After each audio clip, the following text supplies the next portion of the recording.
দিনের শুরুটা হয় টুথপেস্ট দিয়ে।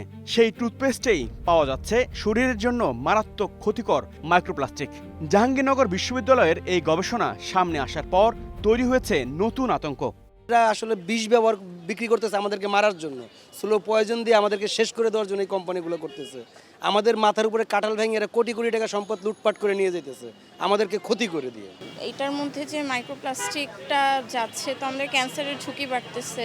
যেহেতু আমাদের দেশে এগুলি এক্সামিন করার অনেক ইনস্টিটিউশন আছে, তারা যদি ঠিকমতো দায়িত্বশীলতার পরিচয় দেয়, ইনশাল্লাহ আমরা এটা ওভারকাম করতে পারবো। আমরা যদি মেসওয়াকটা ইউজ করতে পারি তাহলে এটার জন্য খুবই ভালো। আমরা যদি ইউটিউব এবং মেসওয়াক লিখে যদি গুগলেও সার্চ করি, এটার অনেক উপকারিতা আছে যেগুলো আমরা খুঁজে পাবো। 10 বছর আগে মার্কিন যুক্তরাষ্ট্রে টুথপেস্ট সহ শরীরে ব্যবহার করা প্রসাধন সামগ্রীতে ইচ্ছাকৃতভাবে মাইক্রোপ্লাস্টিক ব্যবহার নিষিদ্ধ করা হয়। ভারত সহ বিশ্বের অনেক দেশেই নিষিদ্ধ এটি। এতদিন পর বাংলাদেশে হলো এমন গবেষণা, যেখানে জানা গেল বাজারের 34টি টুথপেস্টের মধ্যে 26টিতে রয়েছে মাইক্রোপ্লাস্টিক। চিন্তার কথা হলো, প্লাস্টিক পাওয়া অনেক টুথপেস্ট আবার উন্নত দেশ থেকে আমদানি করা ব্র্যান্ড। বাংলাদেশে পণ্যের মান দেখভালের দায়িত্ব সরকারি সংস্থা বিএসটিআই এর। টুথপেস্টে মাইক্রোপ্লাস্টিক ইস্যু নিয়ে জানতে প্রতিষ্ঠানটিতে যায় স্টার নিউজ।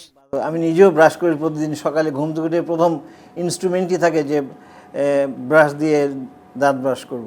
যে টুথপেস্ট ব্যবহার করছি সেই জায়গায় অবশ্যই এটার কোয়ালিটি, এটার মধ্যে কী ইনগ্রেডিয়েন্ট সেটা আমাদের জানা উচিত। মাইক্রোপ্লাস্টিক প্যারামিটার এতদিন টুথপেস্ট প্যাকেটের গায়ে লেখেনি বিএসটিআই। সাম্প্রতিক গবেষণা প্রকাশের পর টনক নড়েছে কর্তৃপক্ষের। 1 মাসের মধ্যে টুথপেস্টের গায়ে যুক্ত হবে মাইক্রোপ্লাস্টিক প্যারামিটার। টুথপেস্টের সেই স্ট্যান্ডার্ড আগে ছিল, সেখানে কিন্তু এই প্যারামিটারটা ছিল না। আমরা এটাকে রিভাইজ করছি, অলরেডি আমাদের কমিটির মিটিংয়ে এটাকে প্লেস করা হয়েছে। আমরা আমাদের পাশের দেশের স্ট্যান্ডার্ড সব কিছু বিবেচনা করে এটাকে পরিমাণ কি নির্ধারণ করা যায় এবং এটাকে কিভাবে প্রকৃতি থেকে সরানো যায় বা এবং টুথপেস্ট থেকে বের করা যায় যে একটা নির্ধারিত মাত্রার বাইরে এটা মিশবে না, এটার জন্য আমরা উদ্যোগ নিয়েছি। আমাদের কমিটির মিটিংয়ে এটা আলোচিত হচ্ছে।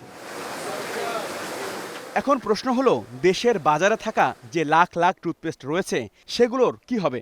কোলগেট বললেন আপনার, বা আরও যে মেডিপ্লাস, সেনসিটিভ যে সমস্ত পণ্য আছে সবগুলি আমরা বাজার থেকে নিয়ে টেস্ট করব। টেস্ট করে যদি নির্ধারিত সীমার বাইরে পাওয়া যায় বা ক্ষেত্রবিশেষে এর পরিমাণ 0 হতে পারে যদি স্ট্যান্ডার্ডে নির্ধারণ করা হয়, সে বিষয়ে আমরা উদ্যোগ নিচ্ছি এবং প্রয়োজনীয় ব্যবস্থা নেওয়া হবে। গবেষকদের মতে মাইক্রোপ্লাস্টিক নিয়মিতভাবে শরীরে ঢুকলে হতে পারে উচ্চ রক্তচাপ, ব্রেন টিউমার সহ নানা ধরনের জটিল রোগ। তাদের মতে যেভাবে চারিদিকে প্লাস্টিকের ব্যবহার বাড়ছে, তাতে করে এখান থেকে খুব সহজে মুক্তির পথও নেই। হাবিবুর রহমান অফি, স্টার নিউজ, ঢাকা।